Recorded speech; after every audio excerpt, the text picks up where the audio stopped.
Hello everyone.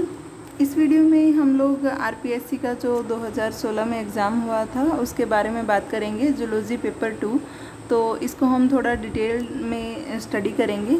First question है, the microscope in which the object is illuminated but the field surrounding it appears black. मतलब आपसे पूछा गया है कि जिसमें जो ऑब्जेक्ट से लाइट आ रही है सिर्फ उसको अलाउ किया जाता है, बाकी जो बैकग्राउंड से है लाइट आ रही है तो उसको ब्लॉक कर दिया जाता है। तो इसको वैसे डार्क फील्ड माइक्रोस्कोपी बोलते हैं। तो ऐसा किस में होता है? वैसे इसका आंसर की में फर्स्ट आंसर दिया हुआ है फ्लोरोसेंस माइक्रोस्कोपी, लेकिन मुझे ये सही नहीं लगा क्योंकि कन्फोकल में भी ऐसा ही होता है, उसका भी प्रिंसिपल सेम ही होता है but with the higher precision. और कंपाउंड माइक्रोस्कोप, ये दोनों, ये बल्कि तीनों ही एक तरीके के कंपाउंड माइक्रोस्कोप है। वो तो अलग डेफिनेशन हो जाती है कि एक होते हैं सिंपल एंड देन कंपाउंड, जिसमें एक से ज़्यादा ऑब्जेक्टिव लेंस होते हैं, लाइक जो मैग्नीफाइंग लेंस होते हैं वो। तो मुझे ये क्वेश्चन ही थोड़ा ठीक नहीं लगा था। बाकी फ्लोरोसेंस इसका अकेला आंसर नहीं हो सकता है, डार्क फील्ड हम लोग कन्फोकल में भी यूज़ करते हैं। एंड कंपाउंड की डेफिनेशन डिफरेंट है कि कंपाउंड ये सारे ही हैं। कंपाउंड में बेसिकली लाइट और इलेक्ट्रॉन माइक्रोस्कोप दोनों आते हैं। नेक्स्ट क्वेश्चन पे मूव करते हैं। विच of the following statement is incorrect regarding confocal microscope? तो इसका आंसर फोर्थ हो जाएगा, provide images of biological molecule in atomic detail. क्योंकि कन्फोकल का मतलब ही होता है एक प्लेन में आ रही लाइट को एनालाइज करना, उसी को अलाउ करना, बाकी सारी ब्लॉक हो जाती हैं। और यहाँ पे source of illumination laser light होती है फॉर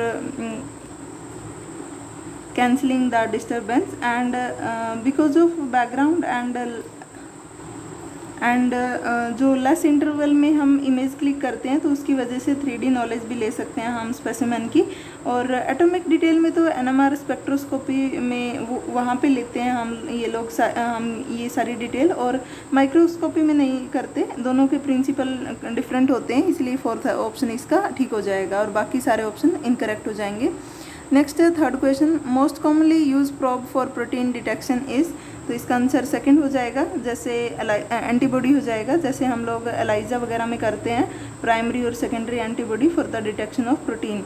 और जो दूसरा एग्जाम्पल दिया है एलासिथिन, ये तो एक तरीके का फॉस्फोलिपिड होता है जो कि प्लाज्मा मेम्ब्रेन में मिलता है। नेक्स्ट है fourth question, which of the following statements are correct about the fish technique? Fish means fluorescence in situ hybridization. First है, doesn't require a linkage map, exploit nucleic acid hybridization, can determine the pattern of expression of a cloned gene, can determine the chromosomal location of the cloned gene। तो इसके बाकी सारे option तो correct हैं, लेकिन जो first वाला है वो इनकरेक्ट है क्योंकि हमें लिंकेज मैप की कोई नहीं सॉरी डजेंट लिखा है ना, तो ये ऑप्शन तो बिल्कुल ठीक हो जाएगा इसके करेक्शन में। तो सी जो ऑप्शन है, can determine the pattern of expression of clone gene, तो ये पैटर्न को नहीं बता सकता बल्कि ये लोकलाइजेशन के लिए होता है, जिसमें एक फ्लोरोसेंट प्रोब यूज़ किया जाता है जो अपने सीक्वेंस कॉम्प्लीमेंट्री सीक्वेंस होता है वहाँ पे डीएनए पे बाइंड कर लेता है पर्टिकुलर पार्ट या सेगमेंट से, और इसलिए हम अपने डीएनए सीक्वेंस को डिटेक्ट कर सकते हैं और लोकेट कर सकते हैं, वो भी इन सिटू कंडीशंस में। तो इसलिए जो थर्ड है कि पैटर्न ऑफ एक्सप्रेशन, वो चीज़ हम लोग नहीं देख सकते, सिर्फ लोकलाइज कर सकते हैं वो कैसे एक्सप्रेस हो रहा है, किस पर्टिकुलर प्रोटीन को लाइक एक्सप्रेशन उसका कैसा है, ज़्यादा है कम है, वो चीज़ हम लोग नहीं देख सकते। बस लोकलाइजेशन के लिए ये टेक्निक होती है, इसलिए इसका सेकेंड आंसर करेक्ट हो जाएगा कि सी जो लाइन है, सी स्टेटमेंट है, वो इनकरेक्ट हो जाएगी। नेक्स्ट है fifth question, an IgG antibody has means immunoglobulin G की स्ट्रक्चर कैसी होती है? इसका आंसर थर्ड हो जाएगा कि इसमें 2 FAB रीजन होते हैं और एक FC रीजन होता है। FAB means antibody binding region और FC मीन्स क्रिस्टलाइजेबल पोर्शन। जो बाकी होती है जैसे कि IgA वो डायमेरिक होती है, मतलब उसमें 4 FAB रीजन होंगे और 2 FC क्रिस्टलाइजेबल रीजन होंगे, और जो IgM होती है वो पेंटामेरिक होती है, लेकिन IgG मोनोमेरिक ही होती है। नेक्स्ट है six question, regarding electrophoresis SDS page which statement is incorrect. तो इसके रिगार्डिंग इनकरेक्ट बतानी है। तो इस फर्स्ट है, the technique is used in enzyme purification, ठीक है। The technique is used to check the lipid profile, the smaller molecule migrate more rapidly through the gel, and fourth is the molecule have the same charge to mass ratio. तो second option इसका incorrect हो जाएगा।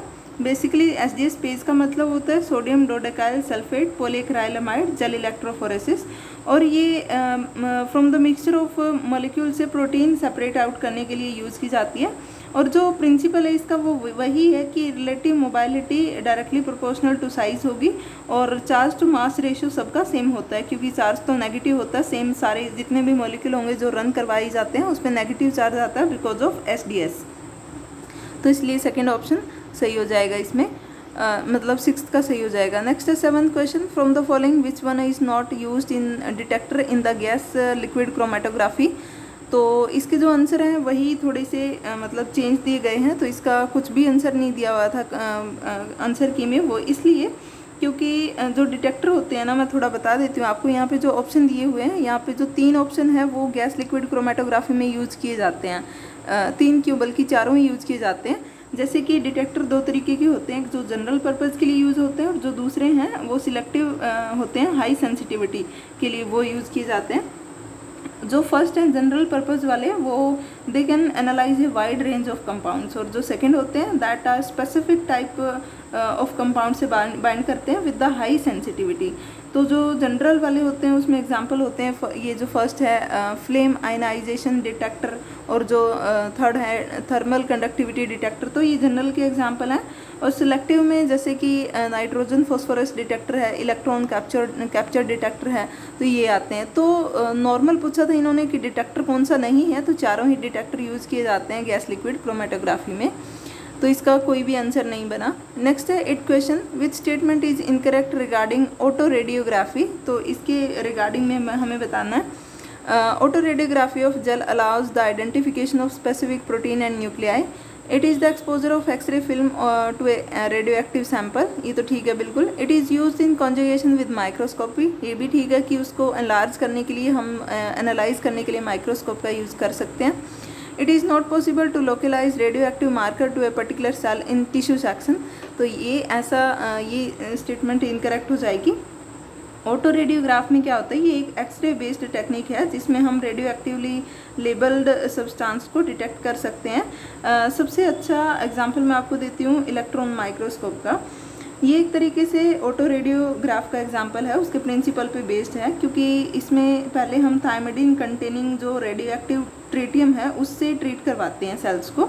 मतलब जो thymidine है उसकी structure में ऐसा ट्रीटियम डाल देते हैं जो रेडियो एक्टिव तो होता ही है, ट्रीटियम मतलब जो हाइड्रोजन का आइसोटोप होता है, तो सेल्स को उससे ट्रीट करवा दिया, और जो एक्टिवली डिवाइडिंग सेल्स होंगी तो उसमें इनकॉर्पोरेट हो जाएगा, इनकॉर्पोरेशन होगी, और हम इन सेल्स को फिक्स कर देते हैं। उसके बाद हम इनका क्वांटिटेटिव एनालिसिस कर सकते हैं ऑटो रेडियोग्राफ में। तो बाकी सारी ऑप्शंस करेक्ट हो जाएंगे, और जो 4th वाला है वो इनकरेक्ट हो जाएगा। नेक्स्ट है 9th स्टेटमेंट, तो हमें मैच करना है active transport, endocytosis, passive diffusion और एक्सोसाइटोसिस। तो इसका आंसर 3rd हो जाएगा। एक्टिव ट्रांसपोर्ट होता है reabsorption of salt from kidney tubules, उस टाइम पे एक्टिव ट्रांसपोर्ट होता है। देन एंडोसाइटोसिस जो है it is the uptake of chyle by intestinal cells, जो इंटेस्टाइनल सेल्स हो वो अपटेक करती है काइल का, तो इसी वे से करती हैं। नेक्स्ट है पैसिव डिफ्यूजन, तो ये entry of oxygen from lungs into capillary, वो पार्शियल प्रेशर पे काम करती हैं ऑब्वियस है, तो डिफ्यूजन से ही पास हो जाती हैं।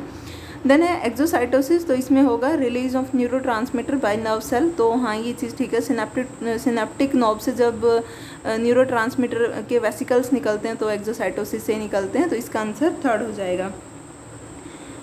नेक्स्ट है 10th question, all of the following statement regarding lysosome are correct except, तो बाकी सारी स्टेटमेंट करेक्ट हैं लेकिन एक इनकरेक्ट बतानी है, तो इसका आंसर 2nd हो जाएगा। For the activity of hydrolysis the lyso enzyme maintain A pH of 7.2, तो ये pH 7.2 नहीं बल्कि हाईली एसिडिक होती है, और यही करेक्टरिस्टिक और डिफाइनिंग फीचर है लाइसोसोम का। 4.5 to 5 pH रखी जाती है, और जैसे बाकी ऑप्शन में दिया गया है लाइसोसोम एक्सहिबिट पॉलीमॉर्फिज्म, तो ये बिल्कुल सही है, क्योंकि लाइसोसोम की वेरियस फॉर्म हो सकती हैं, प्राइमरी, सेकेंडरी, ऑटोफेजिक वैक्यूल्स या फिर रेजिडुअल, तो बहुत डिफरेंट टाइप की हो सकती हैं, और इसमें हाइड्रोलिटिक एंजाइम भी होते हैं। और जो 3rd स्टेटमेंट है the lysosome membrane contain trans membrane protein, जैसे कि हाइड्रोजन पंप होता है जो कि बहुत इंपॉर्टेंट रोल प्ले करता है, तो ट्रांस मेम्ब्रेन प्रोटीन तो होगी ही, कोई ऑर्गेनली है तो उसको एक्सचेंज ऑफ द मटीरियल्स तो चाहिए ही। नेक्स्ट है 11th question, the transport between Golgi sister ने इंट्रा गोल्जी ट्रांसपोर्ट की स्टेटमेंट दी हुई है, तो बताना है हमें, अरेंज करना है कि कौन से स्टेटमेंट किसके बाद आएगा, कौन सा स्टेप पहले होगा देन कौन सा बाद में। फर्स्ट है डोनर सिस्टर ने give rise to coated bird 2, The bud is uncoated and attached to acceptor cistern 3. A complex of 3 protein fusion machine helps in fusion of bud with acceptor cistern release the content. Then is the bud is detached and is targeted to acceptor cistern. तो इसका answer first हो जाएगा। इनका क्या sequence होगा, सबसे पहले होगा donor cistern give rise to coated bud 2, ठीक है, कोटेड बड 2 बन गई। उसके बाद क्या होगा, the bud is detached and is targeted to acceptor cistern, ठीक है।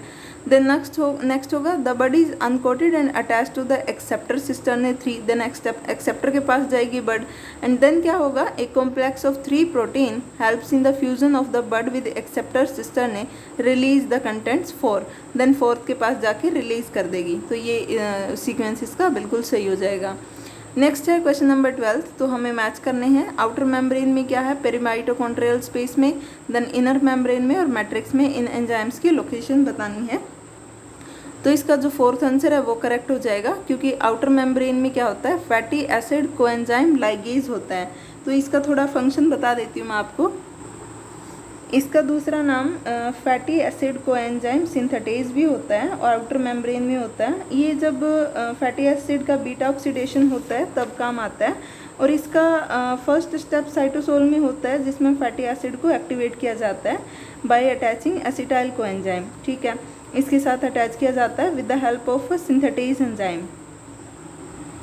और इस रिएक्शन में जो एंजाइम होता है यही जो ऑप्शन में दिया हुआ है, मींस लाइगेज वाला, तो ये साइटोप्लाज्म की साइड अटैच होता है with the mitochondrial outer membrane. Next है, नेक्स्ट की बात करें तो पेरीमाइटोकॉन्ड्रियल स्पेस में, तो ये होता है adenylate kinase. Adenylate kinase phosphate group add करते हैं, एटीपी, एडीपी और एएमपी के इंटर कन्वर्जन को कैटालाइज करते हैं, और इनकी पोजीशन होती है पेरीमाइटोकॉन्ड्रियल स्पेस में। देन है इनर मेम्ब्रेन, तो इनर मेम्ब्रेन का हमें पता है फर्स्ट हो जाएगा साइटोक्रोम BC1 कॉम्प्लेक्स। ये कॉम्प्लेक्स 3 होते हैं और ATC का पार्ट होते हैं, मतलब इलेक्ट्रॉन ट्रांसपोर्ट चेन का। तो ये क्या करते हैं, इनर मेम्ब्रेन में प्रेजेंट होते हैं और ये हाइड्रोजन को ट्रांसपोर्ट करते हैं from the matrix to the inner mitochondrial space, जो बीच वाला स्पेस है उसमें ट्रांसपोर्ट करते हैं।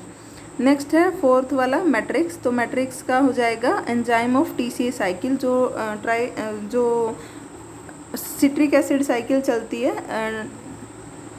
ट्राई कार्बोक्सिलिक एसिड भी बोलते हैं। तो इसके सारे एंजाइम एक्सेप्ट द जो सक्सीनेट डिहाइड्रोजिनेज एंजाइम है, तो उसके एक्सेप्ट में बाकी जो सारे एंजाइम हैं वो मैट्रिक्स में होते हैं, और इसीलिए ये रिएक्शन भी मैट्रिक्स में ही होती है।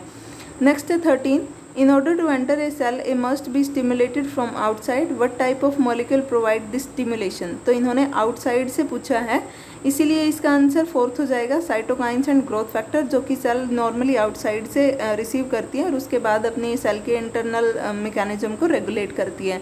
जो बाकी एग्जांपल्स हैं वो तो इंटरनली प्रेजेंट होते हैं सेल के अंदर और इंटरनली उसको सिग्नल दे रहे होते हैं वेरियस टाइप के।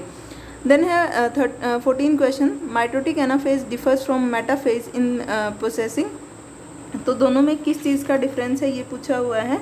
इसका आंसर सेकंड हो जाएगा कि same number of chromosome and half number of chromatid, क्योंकि माइटोसिस की तो ये मीन्स डेफिनेशन ही है ना, इसको तो इक्वेशनल डिवीजन बोलते हैं कि कोई भी फेज़ हो वहाँ पे क्रोमोसोम नंबर चेंज नहीं होते हैं। जब एस फेज़ होती है तब सिर्फ क्रोमेटिड नंबर डबल हो जाते हैं और वो एना फेज़ के ड्यूरिंग में हाफ हो जाते हैं क्योंकि सेपरेट हो जाते हैं। तो ये तो ऑब्वियस था कि नंबर ऑफ क्रोमोसोम तो सेम ही रहते हैं। इवन मैं आपको बता दूं, जब मियोसिस की एस फेज़ चल रही होती है उस टाइम पे भी नंबर ऑफ क्रोमोसोम सेम ही रहते हैं, सिर्फ क्रोमेटिड नंबर या फिर डीएनए कंटेंट कह सकते हैं वो डबल होता है। और जब मियोसिस 1 होती है उस टाइम पे ये हाफ हो जाता है, मियोसिस 2 में क्रोमेटिड नंबर हाफ हो जाता है, क्रोमोसोम नंबर हमेशा सेम ही रहता है, इसलिए इसका सेकेंड आंसर हो जाएगा। देन है 15, which of the following statement regarding Pribnow box is false. तो इसमें पूछा गया प्रिबनाव बॉक्स के बारे में, तो इसका आंसर फोर्थ हो जाएगा, it facilitates the elongation of RNA chain. तो हम पढ़ लेते हैं कि ये होता क्या है और इसके बारे में ये चीज़ गलत क्यों है। प्रिबनाव बॉक्स बेसिकली एक इकोलाई में टाइप ऑफ प्रोमोटर है, one of type of promoter, जिसके 2 कंपोनेंट होते हैं -10 और -35 पे। और -10 पे जो टाटा बॉक्स होता है वो होता है जिसमें सीक्वेंस होता है TA, TA, AT ये होता है। और इसको जो आरएनए पॉलीमरेज होता है वो इसको रिकॉग्नाइज करता है, बेसिकली सिग्मा 70 भी बोलते हैं, सिग्मा 70 ये आरएनए पॉलीमरेज होता है, वो इसको रिकॉग्नाइज करता है, अप्रिबनाव बॉक्स होता है। इसलिए जब बाकी सारे स्टेटमेंट पढ़ लेते हैं, the sequence of nucleotide is TATA, ये ठीक है बिल्कुल। It is centred in at -10 base pair position, ठीक है, -10 और -35 दोनों कंपोनेंट होते हैं। It facilitate the localised unwinding of DNA, तो ये भी ठीक है। नेक्स्ट है, क्योंकि यहाँ पे वो ऐसे ऐसे फैक्टर्स की रिक्रूटमेंट करवा देता है जिसकी वजह से बाकी सारा पूरा ट्रांसक्रिप्शन का प्रोसेस चल पड़ेगा। नेक्स्ट है, it facilitates the elongation of RNA chain, तो फैसिलिटेट नहीं करता है ये, तो सिर्फ रिकॉग्निशन साइट होती है यहाँ पे आके, मतलब इस रिकॉग्निशन साइट को आरएनए पॉलीमरेज रिकॉग्नाइज करेगा कि अच्छा यहाँ से जो ट्रांसक्रिप्शन है वो स्टार्ट करना है, तो ये तो एक रिकॉग्निशन साइट है, इसके अलावा कोई और काम नहीं है कि इलोंगेशन करवाता हो, टर्मिनेशन, तो बाकी सारे काम तो दूसरे ट्रांसक्रिप्शन फैक्टर और आरएनए पॉलीमरेज के हैं, इसलिए फोर्थ आंसर हो जाएगा। नेक्स्ट है 16, विच of the following is not a property of DNA polymerase 1 in prokaryotes, तो थोड़ा मैं पहले बता देती हूँ, इसका आंसर वैसे थर्ड आएगा, थोड़ा बता देती हूँ। जो प्रोकैरियोट्स हैं उनमें डीएनए पॉलीमरेज 5 टाइप्स के होते हैं, मेन तो 3 ही होते हैं, 1, 2 और 3, और उनमें भी जो थर्ड वाला है वो मेन रेप्लिकेटिव एंजाइम होता है, बाकी जो 1 और 2 होते हैं वो मेनली रिपेयर में काम आते हैं।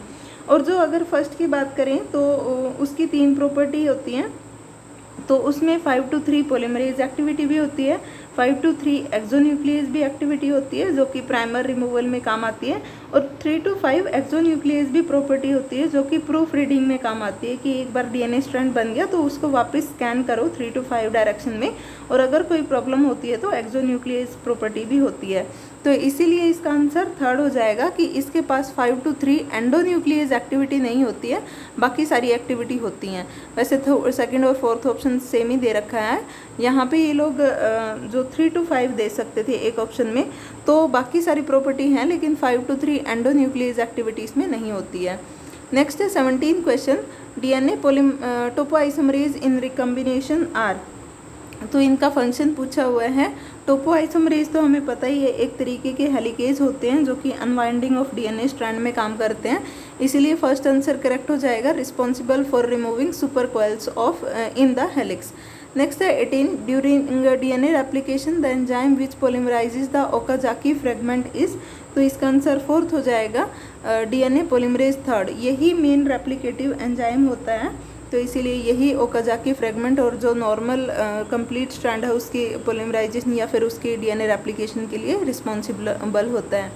Question number 19, the semi conservative replication of DNA is proved by using which isotope, तो इसका आंसर हो जाएगा 19 का फर्स्ट, N14 और N15। बेसिकली ये एक्सपेरिमेंट स्टेहल और मिजेल्सन ने किए थे to prove the semi conservative mode of replication, और उन्होंने नाइट्रोजन के 2 आइसोटोप को यूज़ किया था, 2 नहीं मतलब एक, N14 तो नॉर्मल और N15 हैवी आइसोटोप है, और ये रेडियो एक्टिव बिल्कुल नहीं है, ये हैवी आइसोटोप है, तो ऐसा मीडियम दिया गया था जिसमें इन्होंने ये प्रूव किया था सेमी कंजर्वेटिव मोड। एक और चीज़ है, ये दिया सबसे पहले semi conservative mode Watson and Crick ने था, लेकिन एक्सपेरिमेंट से मिजेल्सन और स्टोहल ने प्रूव किया था, स्टाहल।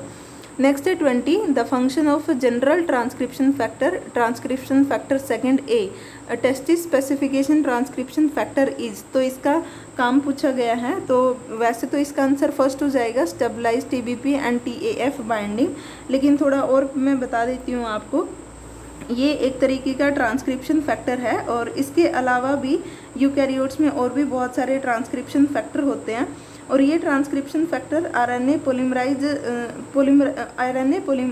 पॉलीमरेज जो सेकंड होता है उसके लिए एक तरीके से जनरल ट्रांसक्रिप्शन फैक्टर के काम करते हैं। जैसे सबसे पहले तो होता है transcription factor second D bind करता है, सेकंड इसलिए यूज़ कर रहे हैं क्योंकि आरएनए पॉलीमरेज सेकंड इनको यूज़ करता होता है, तो जो डी होता है सबसे पहले वो रिकॉग्नाइज करता है प्रोमोटर का, तो वो बाइंड करता है, देन ए बाइंड करता है, ये जो डी बाइंड किया है उसको स्टेबलाइज करता है, जो टीबीपी मतलब टाटा बाइंडिंग प्रोटीन, और जो डी ट्रांसक्रिप्शन फैक्टर है वो उसका एक पार्ट ही होता है। तो ए का काम है उसकी बाइंडिंग को स्टेबलाइज करना। देन बी टाइप का बाइंड करता है ट्रांसक्रिप्शन फैक्टर सेकंड बी, ये आरएनए पॉलीमरेज सेकंड की बॉन्डिंग को इनिशिएट करवाता है। एफ वाला देन रिक्रूट करवाता है। एंड देन ई टाइप का होता है वो एक तरीके से हेलिकेज जो एंजाइम है उसकी बाइंडिंग को इनिशिएशन करवाता है। देन एच होता है वो खुद एक हेलिकेज होता है, देन उसकी रिक्रूटमेंट होती है।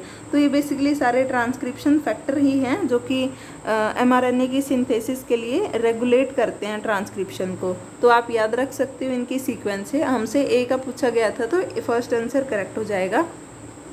नेक्स्ट है 21, the DNA chain acting as a template for RNA synthesis has the following order of base, what will be the order of bases in the mRNA. तो इसका आंसर फोर्थ हो जाएगा, क्योंकि ऐसा इसलिए है जो टेम्पलेट स्ट्रैंड होता है उसी को कोडिंग स्ट्रैंड बोलते हैं, और जो नया आरएनए बन रहा है नॉन कोडिंग स्ट्रैंड की हेल्प से, आरएनए का जो सीक्वेंस होता है वो एग्जैक्टली सिमिलर होता है टू द कोडिंग स्ट्रैंड। बस एक डिफरेंस होता है, जो टी की जगह यू आ जाता है, बाकी जो कोडिंग स्ट्रैंड होगा उसके बिल्कुल एग्जैक्ट होगा। नेक्स्ट है ये हमसे टेम्पलेट का दिया गया था तो कोडिंग का हम अपोजिट में निकाल सकते हैं। नेक्स्ट है 22, DNA molecule carries information in, मतलब किस फॉर्म में वो कैरी करते हैं। तो इसका आंसर थर्ड हो जाएगा, the order of bases in the molecule, कि उनका बेस का ऑर्डर क्या है वही इंपॉर्टेंट होता है हर एक स्पीसीज़ के लिए, क्योंकि डीएनए कंटेंट का तो कोई रिलेशन नहीं होता है टाइप ऑफ इंफॉर्मेशन से कि किस तरीके की इंफॉर्मेशन है वो।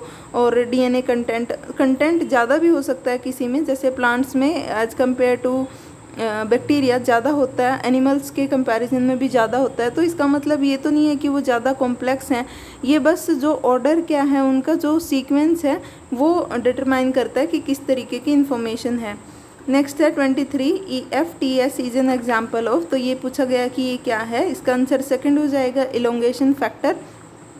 ये बेसिकली प्रोकैरियोट इकोलाई में ट्रांसलेशन में यूज़ होते हैं, तीन तरीके के होते हैं, मतलब 3 स्टेप होते हैं, जैसे इनिशिएशन, इलोंगेशन और टर्मिनेशन। तो इनिशिएशन में भी तीन फैक्टर यूज़ होते हैं, IF1, IF2 और IF3, जिनका अलग अलग फंक्शन होता है। और इलोंगेशन में भी 3 फैक्टर यूज़ होते हैं, EFG, EFTU और EFTS। तो इन सब का अलग अलग फंक्शन होता है, लेकिन हमसे यहाँ पे सिंपलेस्ट पूछा गया है कि ये क्या है, ये एक तरीके का इलोंगेशन फैक्टर होता है। और अगर मैं फंक्शन बताऊँ, EUT जो फर्स्ट वाला फैक्टर है EFTU, तो ये इसके पास GTP बाइंडिंग एबिलिटी होती है, इसीलिए ये टीआरएनए की जो टीआरएनए से बाइंड करता है और इसको A साइट पे रिक्रूट करवाता है। नेक्स्ट है EFTS, तो ये EF जो फर्स्ट वाला फैक्टर है EFTU, इसकी GTP को रीजनरेट करता है। नेक्स्ट है EFG फैक्टर, ये ट्रांसलोकेशन में हेल्प करता है, जो टीआरएनए की ट्रांसलोकेशन होती है उसमें। नेक्स्ट है 24 question, the enhancer element are segment of DNA that, enhancer के बारे में इंफॉर्मेशन दी गई है। Function in any orientation, function in tissue specific manner, function as promoter, activate transcription of a gene irrespective of their position in the DNA chain. तो बाकी सारी statement ठीक है, लेकिन जो थर्ड स्टेटमेंट है फंक्शन एज प्रोमोटर, तो promoter segment अलग होता है और एनहेंसर अलग होता है। Enhancer basically one of the regulatory element है जो बेसल रेट ऑफ ट्रांसक्रिप्शन को इंक्रीज़ करते हैं। इसकी बहुत सारी डिफाइनिंग प्रॉपर्टी है, जैसे कि ये सिस एक्टिंग होते हैं, लॉन्ग रेंज एलिमेंट होते हैं, वेरियस टाइप ऑफ ऑर्गेनिज्म में मींस एक्सप्रेस होते हैं, लाइक बैक्टीरिया में भी होते हैं, प्लांट्स में और एनिमल्स में। और ये पोजीशन या ओरिएंटेशन इंडिपेंडेंट होते हैं, मतलब पास में है या फिर दूर हैं, तो इस चीज़ से इनको फ़र्क नहीं पड़ता। और सेल टाइप स्पेसिफिक मैनर में ये एक्ट करते हैं कि किसी पर्टिकुलर सेल में ये फंक्शन कर रहे हैं और किसी में नहीं कर रहे हैं। तो इसीलिए इसका थर्ड ऑप्शन है वो इनकरेक्ट है, और ऑप्शन हो जाएगा 24 का सेकंड, 1 सेकंड और 4th ही करेक्ट है। नेक्स्ट है 25, lac operon and tryptophan operon are the example of, तो इसमें आ जाएगा फर्स्ट ऑप्शन सही हो जाएगा कि नेगेटिव का एग्जाम्पल है, क्योंकि अगर लैक ओपेरोन की बात करें तो बाय डिफ़ॉल्ट एक इनहिबिटर जीन होता है, आई प्रोटीन को कोड करता है, और वो जाके ऑपरेटर पे बैठ जाता है सो दैट कि स्ट्रक्चरल जीन की ट्रांसक्रिप्शन को प्रिवेंट करे। और ट्रिप्टोफन में भी ऐसे ही होता है कि एक TRPR जीन होता है जो कि रिप्रेसर को कोड करता है, और जो कि उसके ट्रिप्टोफन का जो ऑपरेटर होता है वहाँ पे स्पेस ऑक्यूपाई कर लेता है और ट्रांसक्रिप्शन को इनहिबिट करता है। तो बाय डिफ़ॉल्ट ये सिचुएशन होती है, ये अरेंजमेंट होती है, तो इसीलिए नेगेटिव कंट्रोल का एग्जांपल है। नेक्स्ट है 26, the repressor protein in eukaryote में block gene expression by binding to a DNA site called. तो ये क्वेश्चन काफ़ी कंफ्यूजिंग था क्योंकि इंग्लिश में इसकी अलग अलग जो लैंग्वेज है वो बन रही है और हिंदी में अलग बन रही है, तो इस क्वेश्चन ने लिटरली मेरा बहुत टाइम लिया। आई वॉज थिंकिंग कि जो एग्जामिनर है वो प्रोटीन के बारे में पूछ रहा है कि उस प्रोटीन को क्या बोलेंगे, बट एक्चुअल में जब मैंने हिंदी में पढ़ा तो इस क्वेश्चन का मतलब बन रहा है कि वो DNA सेगमेंट के बारे में पूछ रहे हैं कि किस DNA सेगमेंट पे वो प्रोटीन बाइंड करेंगे। तो ये काफ़ी कन्फ्यूज़न होती है, हिंदी और इंग्लिश के दोनों में कई बार लैंग्वेज का डिफरेंस होता है। तो अकॉर्डिंग टू द इंग्लिश ये लैंग्वेज बन रही है कि वो प्रोटीन के बारे में पूछ रहे हैं, तो मेरा आंसर 4th पे आके रुक रहा था कि रेगुलेटर ही बोलेंगे, बाकी जो एनहेंसर और साइलेंसर हैं वो तो एक तरीके के DNA सीक्वेंस होते हैं, तो हमसे तो प्रोटीन पूछा गया है। और इंड्यूसर तो प्रोटीन हो ही नहीं सकते, जैसे कि लैकोपेरॉन में लैक्टोज एक इंड्यूसर की तरह काम करता है। तो I was just stucking on the regulator, लेकिन जैसे ही मैंने हिंदी में पढ़ा तो ये मुझे समझ आया कि ये लोग DNA के सीक्वेंस के बारे में बात कर रहे हैं कि जिस DNA से बाइंड कर रहे हैं उसको क्या बोल रहे हैं। तो इसलिए इसका आंसर 3rd करेक्ट हो जाएगा। उसको साइलेंसर बोलते हैं जहाँ पे कोई प्रोटीन बाइंड करके और ट्रांसक्रिप्शन को इनहिबिट कर रहा हो। तो आपको ये चीज़ भी ध्यान रखनी है कि बहुत सारे क्वेश्चन ऐसे होंगे, और ये चीज़ मैंने नोटिस किया RPSC के जो जूलॉजी के क्वेश्चन पेपर मैंने पढ़े कि लैंग्वेज का बहुत ज़्यादा डिफरेंस है, लैंग्वेज अलग बन जाती है जब आप हिंदी और इंग्लिश में पढ़ते हो। और जो टेंस है उसमें भी मुझे काफ़ी मतलब प्रॉब्लम आई समझने में, तो आप इनको देख सकते हो अच्छे से और आप माइंड में रख सकते हो कि हिंदी और इंग्लिश, अगर आपको इंग्लिश में क्वेश्चन समझ नहीं आ रहा तो आप हिंदी में पढ़ के देख लो। नेक्स्ट है 27, RNAi stands for which of the following. तो इसका फर्स्ट आंसर हो जाएगा RNA इंटरफेरेंस, और जिसमें कि डबल स्ट्रैंडेड RNA को एम्प्लॉय किया जाता है सो दैट कि वो मतलब एक तरीके से mRNA की साइलेंसिंग कर रहे हैं उसको ब्रेक करने के लिए हेल्प करते हैं, इंटरफेयर करते हैं उसके एक्सप्रेशन में। नेक्स्ट है 28, the example of degeneracy of genetic code. तो ये degeneracy one of the property है ऑफ द जेनेटिक कोड, इसलिए इसका फर्स्ट आंसर करेक्ट हो जाएगा। डिजेनरेसी क्या होती है कि बहुत सारे कोडोन मिलके एक स्पेसिफिक अमाइनो एसिड को कोड करते हैं, that is the degeneracy property. Next है 29, the nucleotide sequence of DNA that actually have information in coding A sequence of amino acid. तो एक्चुअल में जिसमें इन्फॉर्मेशन है वो पूछा गया है, इसीलिए एक्सॉन आंसर हो जाएगा, क्योंकि इंट्रॉन तो पहले ही प्रोसेसिंग में कट आउट हो जाते हैं, तो उनमें कोई इन्फॉर्मेशन थी भी तो वो मीन्स जो फाइनल mRNA बना है उसमें नहीं आई और हमारे कोई काम की नहीं रही। नेक्स्ट है 30, to deal with the DNA damage a number of the repair enzyme are present which are known to catalyse the DNA repair. Which of the following is not an enzyme of direct repair system. तो direct repair system का example कौन सा नहीं है इसमें, तो वो बताना है। तो इसमें जो 4 एग्जाम्पल दिए हैं उसमें 2 एग्जाम्पल ऐसे हैं जो डायरेक्ट के एंजाइम्स नहीं हैं, जैसे कि एक तो ये हैं कि स्पोर फोटो प्रोडक्ट लाइज, ये भी इसका डायरेक्ट रिपेयर का नहीं है। और ये जो एप्यूरिनिक एंडोन्यूक्लियस, जो ये एप्यूरिनिक एंडोन्यूक्लियस है ये तो एक्सीजन रिपेयर का पार्ट होता है, और स्पोर फोटो प्रोडक्ट लाइज ये भी नहीं होता है।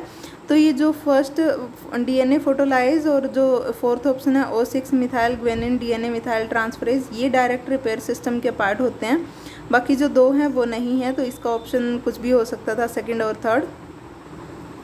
नेक्स्ट है 31, all of the following statement are correct about the overlapping gene group. जो ओवरलैपिंग जीन ग्रुप होते हैं कि मान लो एक का एक्सोन स्टार्ट हुआ और एक की ओपन रीडिंग फ्रेम में मान लो दूसरे की भी ओपन रीडिंग फ्रेम है, दूसरे जीन की भी, तो उसको बोलते हैं ओवरलैपिंग जीन ग्रुप। तो इसके बारे में स्टेटमेंट दी हुई है और बोला है कि कौन सी गलत है। तो 31 का हो जाएगा 3rd वन कि in OGG the 2 overlapping genes are encoded on the opposite DNA strand. नहीं, ऑपोजिट तो होते हैं, सॉरी इसका आंसर 4th हो जाएगा। नहीं सॉरी, इसका आंसर 3rd ही हो जाएगा, क्योंकि इन्होंने पूछा है कि कौन सी करेक्ट है कौन सी इनकरेक्ट है, ये पूछा है कि कौन सी स्टेटमेंट इनकरेक्ट है। हाँ, तो ये जो OGG होते हैं वो सेम स्ट्रैंड पे भी मिल सकते हैं और अपोजिट पे भी। ये एक तरीके से ड्यूल कोडिंग जीन्स होते हैं जो किसी भी स्ट्रैंड पे, DNA स्ट्रैंड पे मिल सकते हैं। बाकी जो स्टेटमेंट है वो करेक्ट है कि ये ओवरलैप करते हैं। ये एक मिनट में इसको अच्छे से देख लेती हूँ इस क्वेश्चन को, क्योंकि ये डिफेक्टिव कॉपी तो नहीं होते हैं। और नहीं 31 का सेकंड आंसर होगा कि ये फर्स्ट बिल्कुल सही हो जाएगा। जैसे कि when exon of one gene are contained within introns of another, ये बिल्कुल ठीक है। ये किसी फंक्शनल जीन की डिफेक्टिव कॉपी नहीं होते हैं, ये इवन फंक्शनल जीन्स ही होते हैं। और जो थर्ड है, 2 overlapping genes are encoded on the opposite strand, opposite पे भी हो सकते हैं और सेम पे भी हो सकते हैं, ऐसी कोई बाउंडेशन नहीं है। And then fourth is often associated with specific disease phenotype, तो ये बिल्कुल इसका आंसर सेकंड हो जाएगा, सॉरी थर्ड नहीं होगा, सेकंड इसका आंसर होगा कि ये फंक्शनल जीन की डिफेक्टिव कॉपी हैं। डिफेक्टिव नहीं होते, ये खुद ही एक फंक्शनल जीन्स होते हैं। नेक्स्ट है 32, विच of the following is most suitable definition of an operator in context of prokaryotic gene. Operator के बारे में पूछा गया है, तो आप लैकोपेरोन को याद रख सकते हो कि लैकाई जो कोड कर रहा है प्रोटीन, वो ऑपरेटर पे जाके बाइंड करता है और उसके जीन्स की ट्रांसक्रिप्शन को रेगुलेट करता है। तो इसका जो आंसर होगा वो फोर्थ वन करेक्ट हो जाएगा। It is a non coding regulatory DNA sequence bound by A repressor protein, तो बिल्कुल सही है ये वाला ऑप्शन इसके बारे में। नेक्स्ट है 33, the cell surface receptor are classified in 3 group, 3 group में। जी प्रोटीन लिंक्ड रिसेप्टर, ये तो हमें पता है कि होते हैं। एंजाइम लिंक्ड रिसेप्टर जैसे कि टायरोसिन और नॉन टायरोसिन, ये भी होते हैं।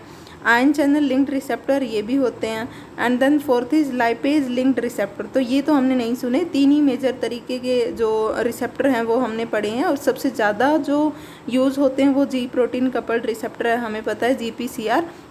तो इसीलिए इसका आंसर हो जाएगा 1, 2 और 3 तो करेक्ट हो जाए, थर्ड इसका आंसर हो जाएगा और फोर्थ करेक्ट नहीं है।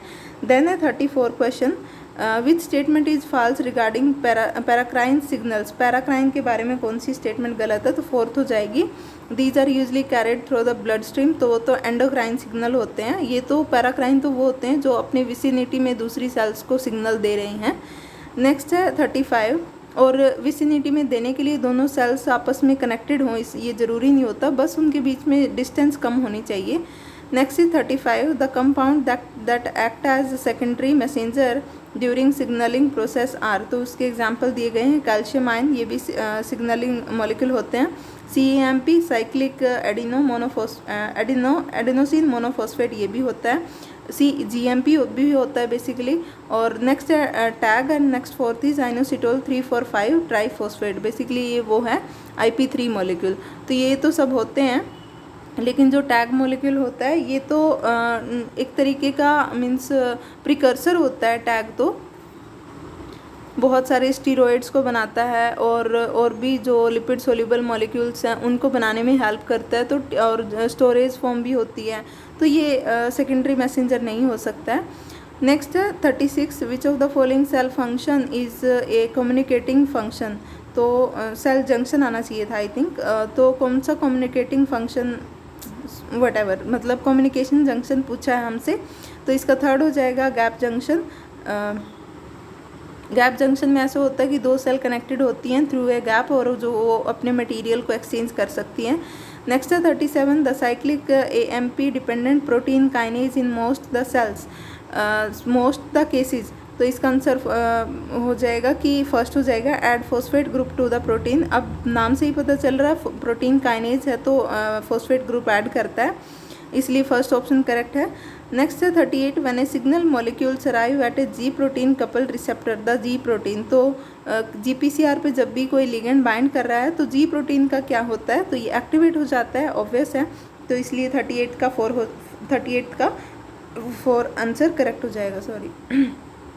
नेक्स्ट है 39, the 3 active genes belonging to CRAS family in man which give to oncogenes are, तो इसका मुझे थोड़ा समझ नहीं आया, कन्फ्यूजन हुई क्वेश्चन में। इन मैन पूछा हुआ है, वैसे 3 एग्जाम्पल तो होते हैं NH एंड K, लेकिन ये अलग अलग होते हैं, जैसे कि N वाले को neuroblastoma sarcoma viral oncogene homologous बोलते हैं, K वाले को किर्स्टेन रैट सार्कोमा बोलते हैं, और H वाले को हार्वे रैट बोलते हैं। पर मैन से कैसे रिलेटेड हैं, तो थोड़ा ये मुझे समझने में कन्फ्यूज़न हुई, तो ये अच्छे से मुझे क्वेश्चन समझ नहीं आया। नेक्स्ट है 40th question, which type of cancer in human is directly caused by viral infection. तो इसमें ध्यान देने की बात है कि ह्यूमंस पूछा गया है। सबसे पहले मेरा ध्यान गया था राउस सार्कोमा पे, लेकिन फिर मैंने देखा कि ह्यूमंस पूछा है, तो इसका आंसर फर्स्ट हो जाएगा एक्यूट टी सेल लिम्फोमा।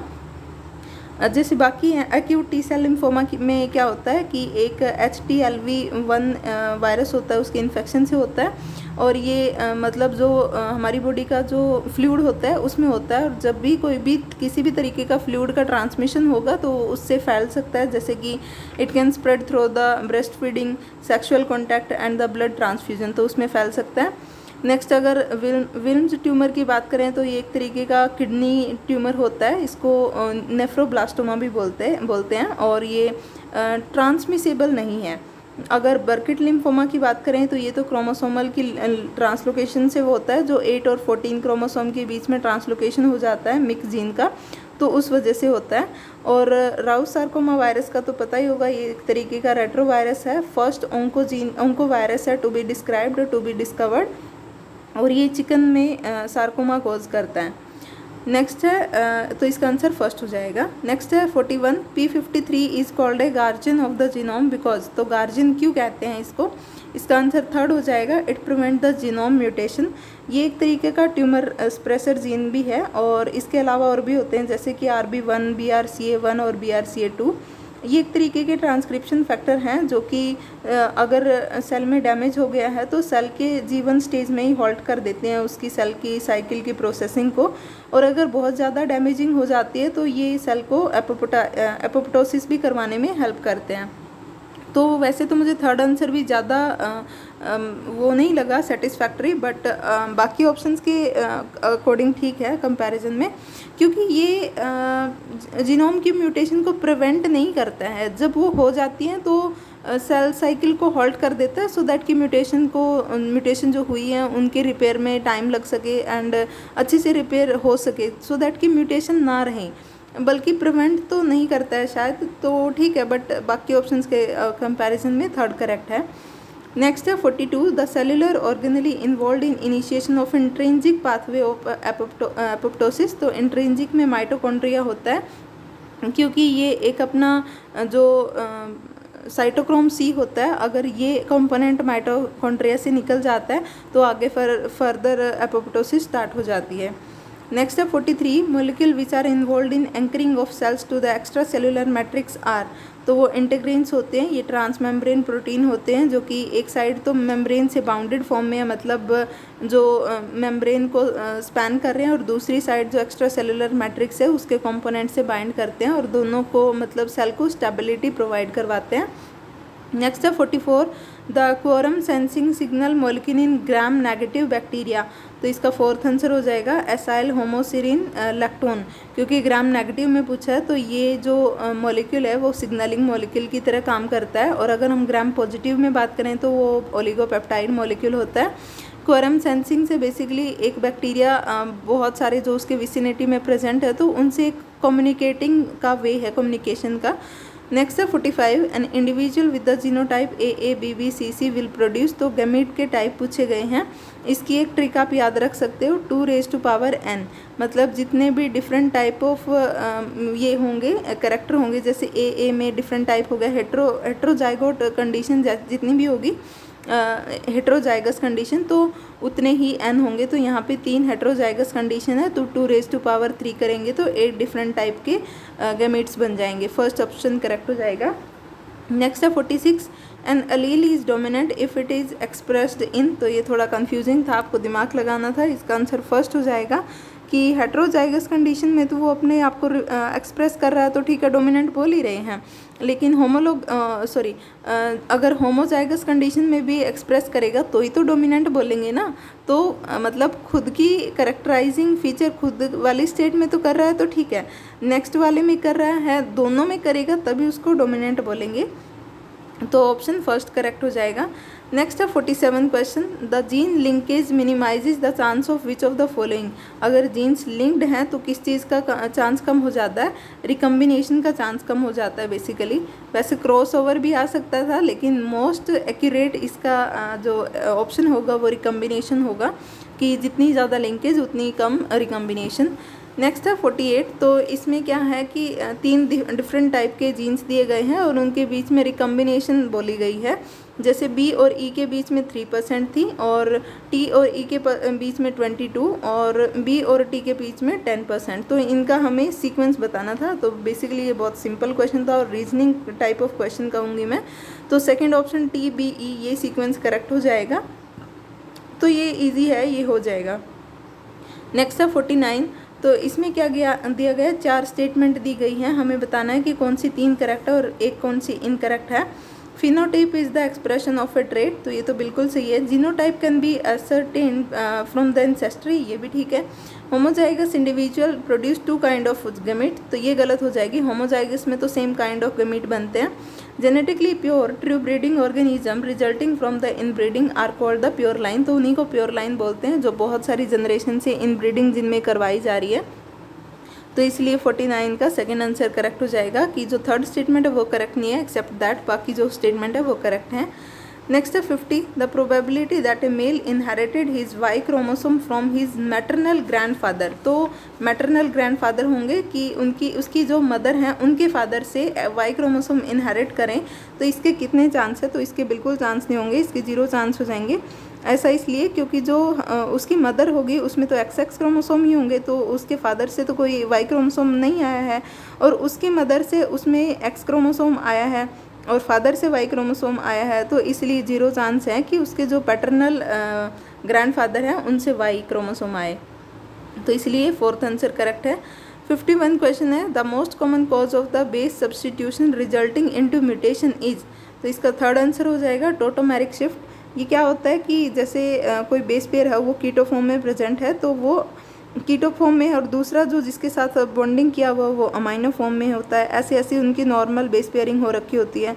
लेकिन टोटोमेरिक शिफ्ट में क्या होता है, जैसे कि कीटो अमाइनो के साथ बॉन्डिंग बनाया हुआ था, अब कीटो वाला इनोल में चेंज हो जाता है, ये बहुत कॉमन होता है। तो जब इनोल होता है तो अमाइनो उसके साथ बॉन्डिंग नहीं कर सकता है, तो दूसरा ग्रुप कीटो वाला ही प्रेजेंट होना चाहिए। तो ये जो ट्रांजिशन होती है कीटो की अमाइनो, कीटो इनोल, ये जो होती है ये टोटोमेरिक शिफ्ट होती है, और ये बहुत ज़्यादा म्यूटेशन के लिए रिस्पॉन्सिबल होती है। पूरा का पूरा बेस ही सब्सटीट्यूट हो जाता है जो पहले होता है। जैसे पहले टी के साथ ए बॉन्डिंग कर रहा था, तो जब कीटो से इनोल फॉर्म में चेंज होगा थायमिन, तो अब इसके साथ जी बॉन्डिंग करने लग जाता है। नेक्स्ट है 52, the interchange of parts between non homologous chromosome is called, तो ये तो यूजुअली रिकम्बिनेशन का ही प्रोसेस है जिसमें नॉन होमोलोगस क्रोमोसोम के बीच में वो होती है जो एक्सचेंज होता है। इसका आंसर फोर्थ हो जाएगा ट्रांसलोकेशन। सॉरी, वो नॉन होमोलोगस नहीं होती, नॉर्मल जो डुप्लीकेशन हो रहा नॉर्मल जब डिवीजन होता है, जैसे मियोसिस के टाइम पे जो हम बात कर रहे हैं क्रॉसिंग ओवर की, तो उसमें तो होमोलोगस क्रोमोसोम्स के बीच में एक्सचेंज होता है। यहाँ पे नॉन होमोलोगस पूछ रहे हैं कि एक क्रोमोसोम का पार्ट कहीं और दूसरे क्रोमोसोम में जाके इंसर्ट हो जाए, तो इसको ट्रांसलोकेशन ही बोलते हैं। जैसे अभी मैं बर्किट लिम्फोमा का एग्जांपल बता रही थी कि क्रोमोसोम 8 की एक छोटा सा पार्ट टूट के क्रोमोसोम 14 पे चला जाए, तो ये नॉन होमोलोगस ट्रांसफ़र है बिटवीन द क्रोमोसोम्स, तो इसको ट्रांसलोकेशन बोलते हैं। देन है 53, इनको मैच करना है 1 को 2 से, तो 53 में क्या होगा, सेकंड ऑप्शन करेक्ट हो जाएगा। जैसे कि जो मोनोसोमी है वो होगी, हाँ मोनोसोमी जो होगी वो होगी कि 1 chromosome less than the normal complement, ऐसा ही होता है। 2-1 को हम मोनोसोमी बोलते हैं। नलीसोमी जो होता है 2n-2 होता है, तो इसका हो जाएगा 1 क्रोमोसोम पेयर, नॉर्मल कॉम्प्लीमेंट से कम है। देन ट्राइसोमी में 2n+1 कंडीशन होती है, तो इसका हो जाएगा 1 chromosome extra to the normal complement a वाला। एंड देन टेट्रासोमी में 2n+2 होती है, तो इसका हो जाएगा सी, 1 क्रोमोसोम पेयर एक्स्ट्रा होंगे। नेक्स्ट है 54, given the gene sequence ABCDE crossing over should occur most frequently between, तो जो ज़्यादा स्पेशली स्पेस्ड होंगे तो उनके बीच में ज़्यादा होगी रिकम्बिनेशन की फ्रीक्वेंसी, तो ए और ई का हो जाएगा 54 का फर्स्ट आंसर हो जाएगा। नेक्स्ट है 55, can a male be carrier for the sex linked disease, तो इसका आंसर नो हो जाएगा, क्योंकि मेल के पास एक ही काउंटर वो है ना, मतलब एक ही क्रोमोसोम है, अगर उसी पे जीन प्रेजेंट है डिजीज़ के तो कोई काउंटर पार्ट नहीं है, कोई काउंटर जीन नहीं है जो कि उसको मतलब उसको सप्रेस कर सके या फिर खुद एक्सप्रेस हो सके या फिर उसके एक्सप्रेशन को हाइड कर सके, तो इसीलिए कभी कैरियर तो नहीं हो सकता। फीमेल हो सकती हैं कैरियर जो कि रिसेसिव डिजीज़ होती हैं उनका, तो इसीलिए इसका आंसर सेकेंड हो जाएगा। In which situation would you expect the mutation frequency to increase over time, तो इसका सी आंसर हो जाएगा, क्योंकि जो इसमें क्या है कि एक neutral allele is created at a low rate of mutation. Neutral allele वो होते हैं जो कि इंडिविजुअल की सर्वाइविंग कैपेबिलिटी और फिटनेस पे कोई इफेक्ट नहीं डालते, इसलिए तो इनकी होने की फ्रीक्वेंसी ज़्यादा होती है। एंड ऐसा भी होता है कि जो नॉन कोडिंग रीजन में बहुत सारी म्यूटेशन होती रहती हैं, यूजुअली तो ऐसा ही होता है। अगर कोडिंग म्यूटेशन की बात करें, कोडिंग रीजन की म्यूटेशन की, तो अगर उसमें म्यूटेशन हो गई और वो भी लीथल, तो वो तो ऑर्गेनिज्म की सर्वाइवल कैपेबिलिटी को अफेक्ट करेगी, तो वो ऑर्गेनिज्म के साथ ओवर द टाइम पेरिश हो जाएगी। तो ऐसी म्यूटेशन तो मीन्स लॉन्ग टाइम तक नहीं एग्जिस्ट कर पाएंगी। लेकिन अगर न्यूट्रल हुई, अगर कोडिंग में भी अगर न्यूट्रल म्यूटेशन होगी तो उसका तो कोई इफेक्ट ही नहीं पड़ेगा, तो ओवर द टाइम उस टाइप ऑफ म्यूटेशन की फ्रीक्वेंसी इंक्रीज हो जाएंगी। नेक्स्ट है 57, cells which are used for karyotyping in an adult are usually, तो इसका आंसर फर्स्ट हो जाएगा वाइट ब्लड सेल्स। सेकंड तो ऑप्शन ऐसे ही इनकरेक्ट हो गया, कैरियोटाइपिंग जब कर रहे हैं मतलब हम लोग हर एक क्रोमोसोम की स्ट्रक्चर देखना चाह रहे हैं, तो आरबीसी में तो न्यूक्लियस ही नहीं होता। फर्स्ट इसलिए करेक्ट है क्योंकि कैरियोटाइपिंग करने के लिए दो चीज़ें ज़रूरी है कि एक तो वो बॉडी की एक्टिवली डिवाइडिंग सेल्स होनी चाहिए, मतलब जो रिप्लेसेबल सेल्स होती हैं वो, और दूसरा कि वो कल्चरेबल होनी चाहिए। एक्टिवली डिवाइडिंग इसलिए कि सेल में एट प्रेजेंट मतलब क्या मैकेनिज्म, क्या मशीनरी चल रही है, सो दैट कि उसकी पूरी प्रोफाइल हमें पता चल सके कैरियोटाइपिंग से, तो इसीलिए ये चीज़ वाइट ब्लड सेल इसका आंसर हो जाएगा। नेक्स्ट है 58 question, which of the following statement regarding Down syndrome are correct. First है मेंटल रिटार्डेशन, बिल्कुल सही है, होती है। वाइड राउंड फेस होता है, थिक टंग होती है। फोर्थ है caused by trisomy of chromosome 22, तो 22 तो नहीं होता, वो 21 होता है, उसकी ट्राइसोमी की वजह से होती है, तो इसीलिए इसका क्या हो जाएगा, फोर्थ इसमें ना हो, मतलब फर्स्ट सेकंड और थर्ड आंसर इसका करेक्ट हो जाएगा। नेक्स्ट है 59 क्वेश्चन, पॉलीप्लॉइडी में अराइज बाय सेवरल वे, ठीक है। Which of the following can't produce polyploidy, कौन सा तरीका नहीं है जिससे पॉलीप्लॉइडी हो सकती है, तो इसका फोर्थ हो जाएगा। जब आप ऑप्शन पढ़ते तो आपको इजीली पता चल जाता। ऑटो टेट्राप्लॉइड में arise by fertilisation between 2 haploid gamete, तो हैप्लॉइड से कैसे हो सकता है, 2 हैप्लॉइड गैमेट से की फ्यूजन होगी तो नॉर्मल डिप्लॉइड ऑर्गेनिज्म बनेगा, पॉलीप्लॉइडी की तो कंडीशन है ही नहीं। बाकी जो ऑप्शन है वो बिल्कुल करेक्ट हो जाएंगे, उनसे पॉलीप्लॉइडी हो सकती है। नेक्स्ट है 60 question, a woman with 1 gene for haemophilia and 1 gene for colour blindness are on one of the X chromosome marries a normal man, तो उनकी प्रोजेनी पूछी है। इसमें क्या है, जो एक्स की फीमेल है उस मान लो एक एक्स पे हीमोफीलिया और कलर ब्लाइंडनेस का जीन प्रेजेंट है, तो ये क्या होगी, करियर होगी, क्योंकि ये दोनों ही सेक्स लिंक के रिसेसिव के एग्जाम्पल हैं, और इसकी एक नॉर्मल मेल से मैरिज हुई XY है। अब पूछा गया कि प्रोजेनी की क्या क्या फ्रीक्वेंसी होंगी, तो इसकी जो फ्रीक्वेंसी होगी जब हम पेडिग्री बनाते हैं पूरा, तो इसमें क्या होगा, एक 1 और एक मेल और एक फीमेल तो नॉर्मल होंगे, बिल्कुल उनमें कोई डिजीज़ नहीं होगी। एक मेल डिजीज्ड होगा और एक फीमेल कैरियर होगी, तो इसका आंसर हो जाएगा कि सेकंड। 50% हीमोफीलियाक होंगे सन और कलर ब्लाइंड भी होंगे, बिल्कुल सही है, उसमें दोनों डिजीज़ होंगी। और 50% कलर ब्लाइंड डॉटर होंगी, 50%, क्योंकि वो कैरियर होंगी। सॉरी, इसका आंसर फर्स्ट करेक्ट हो जाएगा कि 50% हीमोफीलिया और कलर ब्लाइंड सन होंगे, बिल्कुल सही है, एंड 50% नॉर्मल सन होंगे। फीमेल की बात करें तो डिजीज्ड कोई नहीं होगी, वो कैरियर होगी सिर्फ। नेक्स्ट है 61, an individual with an XXY chromosomal complement in humans will develop as, तो XXY का पूछा है, XY क्रोमोसोम जहाँ पे भी आ गया तो वो मेल बनेगा, तो with the secondary sexual character, क्योंकि X क्रोमोसोम ज़्यादा है तो इसका आंसर फर्स्ट हो जाएगा। नेक्स्ट है 62, the recessive gene located on X chromosome in humans are expressed, तो इसका आंसर थर्ड हो जाएगा ओनली इन मेल, क्योंकि एक तो वो एक्स क्रोमोसोम पे लोकेटेड है, तो मेल में दूसरा कोई एक्स क्रोमोसोम नहीं है, और एक हो गया वो सेक्स लिंक्ड, मतलब तो ऑब्वियसली यहाँ पता चल गया, और रिसेसिव हो गया। तो रिसेसिव क्या हो गया कि मेल में ज़्यादा एक्सप्रेस होते हैं, क्योंकि कोई काउंटर पार्ट, कोई काउंटर जीन या फिर काउंटर क्रोमोसोम है ही नहीं उसके जीन्स को बैलेंस करने के लिए, क्योंकि फीमेल्स में तो प्रेजेंट होते हैं। अगर वो रिसेसिव भी हुए और एक ही एक्स क्रोमोसोम पे मतलब प्रेजेंट है, तो दूसरे वाला एक्सप्रेस हो जाएगा, दूसरे वाले का जो इफेक्ट होगा वो फर्स्ट वाले को नेग्लेक्ट कर देगा। नेक्स्ट है 63, the prevention and treatment of disease through methods like germ line therapy, genetic testing is known as. तो इसका आंसर थर्ड हो जाएगा पॉजिटिव यूजेनिक्स। और थोड़ा मैं बता देती हूँ यूजेनिक्स के बारे में, ये 64 आंसर भी करेक्ट इसी में वो हो जाएगा, मतलब सॉल्व हो जाएगा आपका। तो क्या होता है, यूजेनिक्स होता है कि पॉपुलेशन की के मेनली मतलब जीन्स को मैनिपुलेट करना और उसको जो बेनिफिशियल वे है उसमें डायरेक्ट करना।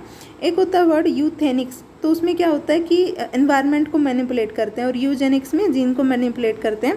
यूजेनिक्स दो तरीके की होती है, पॉजिटिव और नेगेटिव।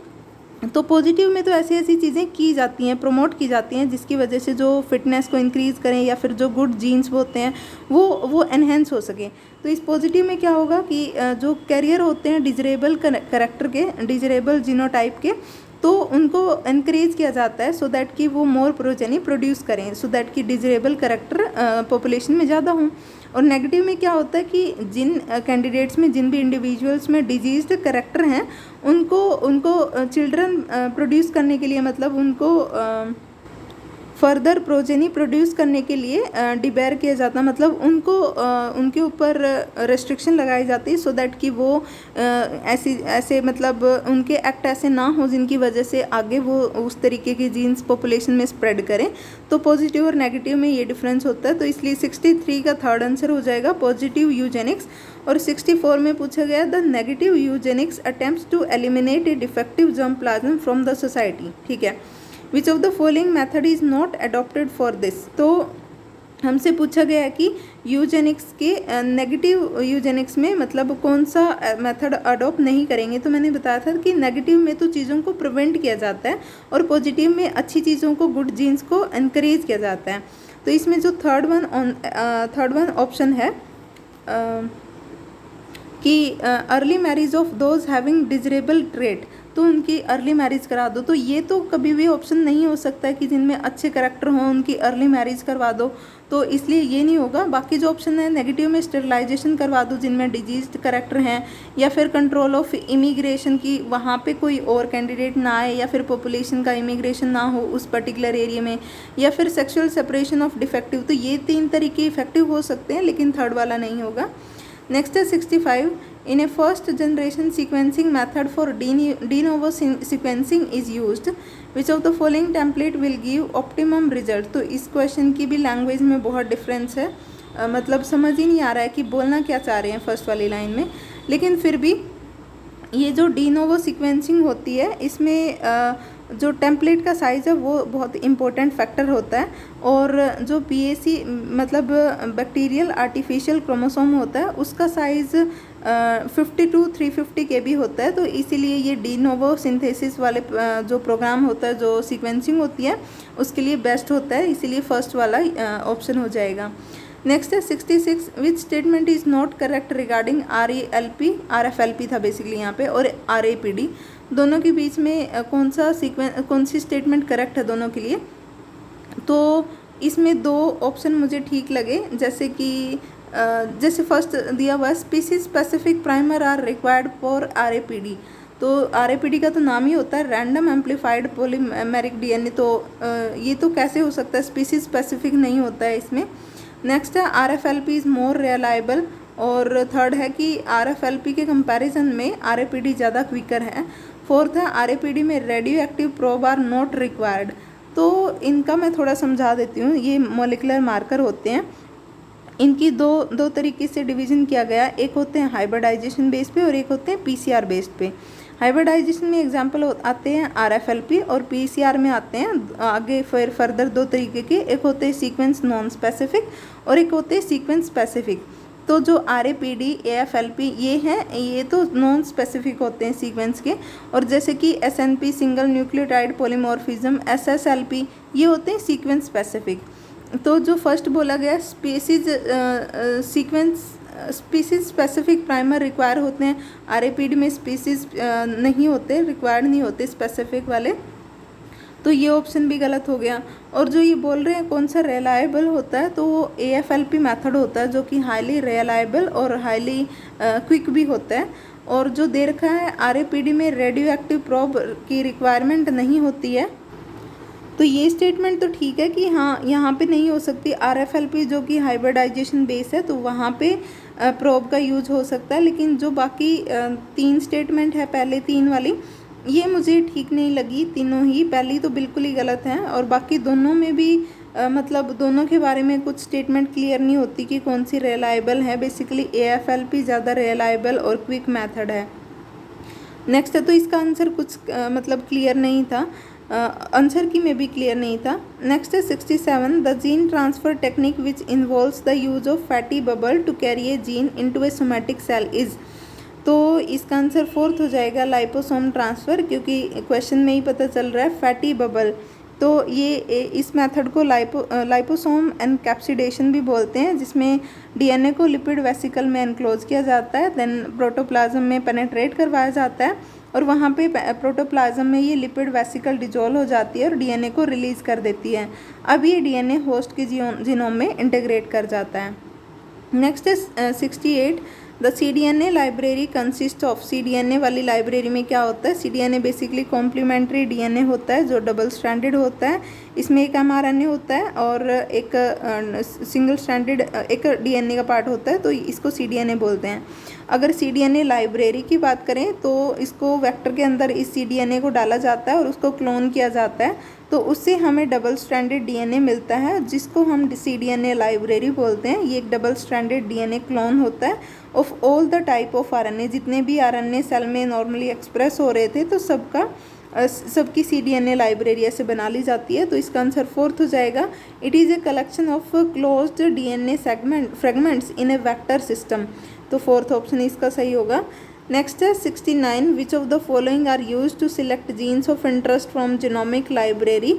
तो इसका हो जाएगा सेकंड DNA प्रोब, क्योंकि जीनोमिक लाइब्रेरी और CDNA में एक डिफरेंस होता है। CDNA में तो जो RNA नॉर्मली सेल में एक्सप्रेस हो रहे थे, हमने सिर्फ उन्हीं के DNA बनाए हैं, लेकिन जो जीनोमिक लाइब्रेरी होती है उसमें क्या करते हैं, किसी पर्टिकुलर स्पीसीज़ के होल जीनोम को हम लोग एंडोन्यूक्लियस की हेल्प से कट करवा देते हैं। तो जितने भी कटिंग साइट होगी एंडोन्यूक्लियस की, इसमें क्या है, जैसे cut segment as much as endonuclease restriction cut site, जितनी कट साइट होंगी उतने ही सेगमेंट होंगे। लेकिन ये ज़रूरी नहीं है कि उन सारे सेगमेंट्स में जीन्स हों, सिर्फ कुछ एक सेगमेंट में जीन्स होते हैं और उनको इन सिटू हाइब्रिडाइजेशन मेथड से रिकॉग्नाइज किया जाता है with the help of probe. तो जो हमें पर्टिकुलर चाहिए वो हम प्रोब यूज़ करके उसको ही जीनोमिक लाइब्रेरी से सेपरेट आउट कर लेते हैं। नेक्स्ट है 70 question, what extra sequence are found in expression vector that are not found in typical cloning vector।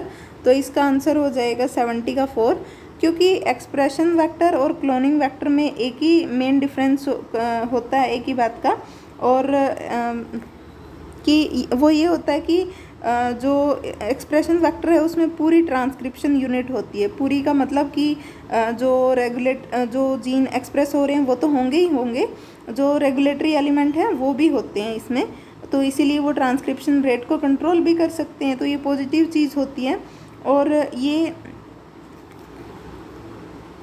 इसलिए इस क्वेश्चन का आंसर 4th हो जाएगा। Sequence that direct the production of large quantity of protein.